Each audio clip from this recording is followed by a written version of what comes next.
Kung guman naman kita pagkaon sa itong mga manok, ato na kung harbisoning at kung mga itlog sa kanila para dyan na kayo guys, basta na dyan mga itlog nga makuha na itong tagadlaw kaya dili na dyan magproblema sa atong panggamit, dili na itong maurot ato pagay na ibaligya. Karon ato nang sugdan na itong pangpulot, mag-video kita sa pagmumulot nini kayo kita ka full video na sa atong pag-harvest sa mga itlog. Una-una to ring 5 kabuk diriri guys, oh. Ato na to kuha rin dyan sa iskina. Sunod na to itong dito spikas. Dagkan itong dito diretso tayo. Isa kabok rin. Dari pusa dyan pa yung kabok na tabunan, no? Ilan mong kakaon o yuta mo ng tabunan. Spikas. Dari sa ibabaw sa kurungan.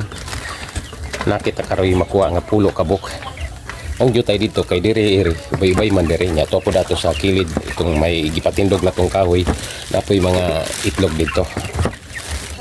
Ibay-ibay dito kuha gyapon kita og sobra sa sakatre karo gamay. Pero mayo na kayo basta nagyud kita kuha nga sa sakatre sa sakadlaw.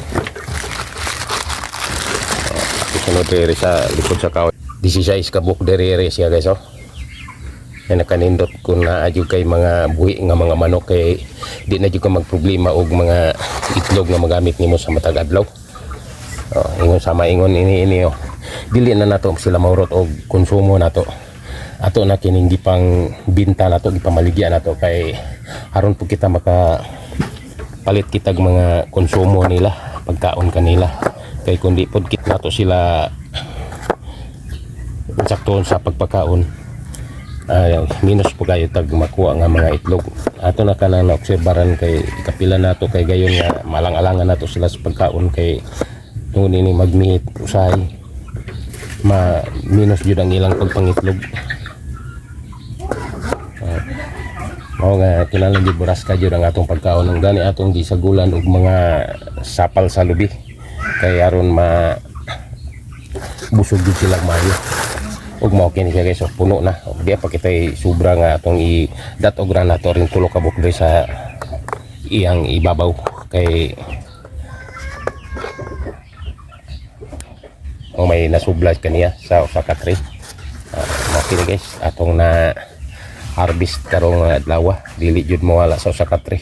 Na lamang jud kaysa wala jud. Makakuha ra kita sa katre dili na kita na malugi. Kay kini uban natong mga manok dagkan tang mga manok pero dagkan pa pong wala mag-itlog kay mga bata pa kayo ug makaitlog na ni sila tanan ana kita makakuha jud dagkan kayong mga itlog pa niini atong na harvest karon. Mo kini guys atong na harvest natong mga itlog usa siya ka tray may sobra siyang tulo ka buok.